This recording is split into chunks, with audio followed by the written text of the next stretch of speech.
2 weeks ago, Argentina lifted their 16th Copa America title to become the most successful nation in the competition's history. In the process of beating Colombia 1-0 after extra time in the final, thanks to a Lautaro Martinez strike, they subjected their opponents to their first defeat in 29 games. Their first defeat under Nestor Lorenzo, who had taken over the reins just over 2 years ago. Their first defeat since February 2nd, 2022, in a game which also ended 1-0 to Argentina, with the only goal coming from Lautaro Martinez. On paper, the two events may appear to be like two peas in a pod, but they are in fact like chalk and cheese. In the latest world rankings by FIFA, Colombia are in ninth place, their first appearance in the top 10 in almost 4 years. Their second placed finish at the Copa America was their best showing at the tournament since 2001, when they were crowned champions on home soil. It's been a roller coaster ride since the departure of Jose Pekerman in 2018. The Argentine manager led them to the quarterfinals of the World Cup in Brazil in 2014 and to the round of 16 4 years later in Russia.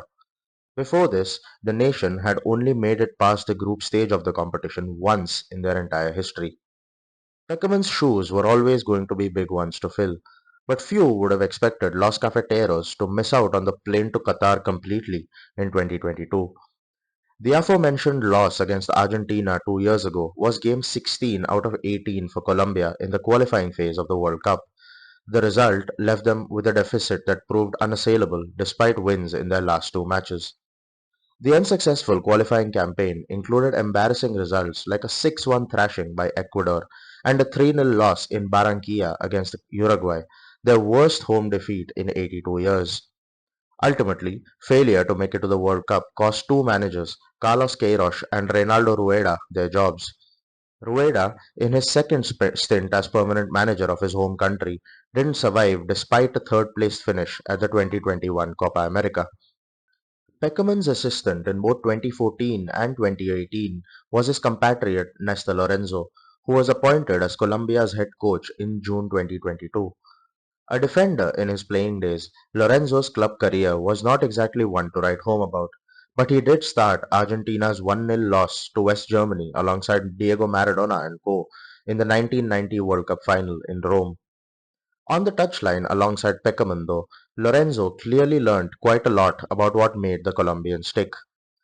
There has been no mystical wave of a magical wand either. Here is Colombia's starting 11 in their last game under Rueda, a 1-0 win over Venezuela.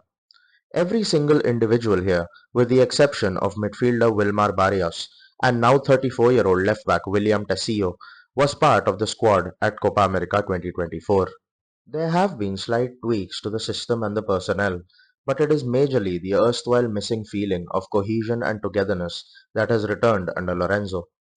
The 26-game unbeaten run under the 59-year-old included Colombia's first ever victories over Germany and Spain, along with a famous 2-1 win over Brazil in World Cup qualifying last November. Of course, we can't talk about Colombia's incredible recent run without talking about the resurgence of one James Rodriguez. From being the name on every football fan's lips after claiming the Golden Boot 10 years ago in Brazil, subsequently slipping into relative obscurity, and now winning the Player of the Tournament award at the Copa, the Colombian captain's career has come full circle.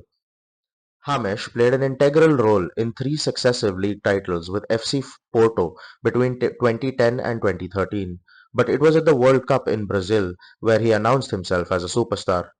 With six goals, one of them which won the Puskás Award that year, the attacking midfielder earned a move to Real Madrid for 75 million euros, a fee that remains the highest ever paid for a Colombian till date. It started well enough for James in the Spanish capital, with a tally of 17 goals and 15 assists in all competitions, seeing him voted La Liga's best midfielder and making the UEFA Team of the Year. Carlo Ancelotti's departure in 2015, coupled with sporadic injuries, meant that James was not an automatic starter anymore at the Santiago Bernabeu. Despite contributing whenever he featured, with 7 goals and 8 assists in the league, new manager Zinedine Zidane clearly didn't trust the Colombian enough. There were two separate reunions with Ancelotti in a bid to revive his career, first on loan at Bayern Munich, and then, bizarrely, at Goodison Park with Everton. Things never quite clicked, however, and Hamesh spent a season apiece in Qatar and Greece with Al Rayyan and Olympiacos respectively, before moving to Brazil with Sao Paulo in 2023, where he currently plays. James Rodriguez is what some would call a luxury player. He is by no means the most industrious and diligent individual, especially when it comes to his defensive duties. This summer, however, he proved that even today, in the final third, there are few better in the world at finding pockets of space and playing the killer pass forward. His set pieces were immaculate as well in North America, accounting for 4 of his 6 assists, a tournament record. The now 32-year-old is someone that needs an arm around his shoulders to keep his spirits up, and Lorenzo has been masterful in his dealing of his captain. In return, the quality on the pitch is there for all to see. Hamesh's lackadaisical approach to tracking back has needed willing and tireless runners in midfield. Palmeiras midfielder Richard Rios was given his debut by Lorenzo just last year, and along with Fluminense's John Arias, started every game at Copa America. Even though Arias is more of a winger by trade, the two men operated as box-to-box midfielders alongside a lone number 6, who was usually Crystal Palace's Jefferson Lerma. Here is Rios' touch map in the opening group game against Paraguay, and here's Arias's in the second one against Costa Rica. As these clearly illustrate, they covered a lot of ground, so Hamesh could operate freely as the number 10. Luis Diaz provided the width on the left-hand side, and while the Liverpool man was not at his best, he still managed 2 goals. On the right, both Rios from midfield and the centre forward could run into the wide channels, but Daniel Munoz from right back provided an ever-present threat. The Crystal Palace man scored twice and assisted another, and looks set to become a must-have in fantasy Premier League teams next season, marauding forward on the right as a wing-back for Oliver Glasner's side. This is a shot of Munoz heading in a James cross at the back post against Paraguay, and here he is the furthest man forward to receive John Cordoba's pass and equalize against Brazil. There was also strength in depth across the board. Centre-back John Luhumi came off with an injury 26 minutes into the opener against Paraguay and was ruled out for the rest of the tournament. In came Genk defender Carlos Cuesta to fill the void left by the Bologna man with minimum fuss. In the memorable 5-0 quarter-final win over Panama, the suspended Lerma was replaced in midfield by the richly experienced Mateus Uribe. Up front, Rafael Santos Borre started the first game, but was then displaced by Cordoba, the 31-year-old who had only made his international debut last year. The Krasnodar striker ended the tournament with 2 goals and an assist. Colombia also showed that they could win games in different ways. While the last 8 triumph against Panama was a scintillating attacking display, their semi-final against Uruguay seemed to come right out of Paul Levesque's playbook.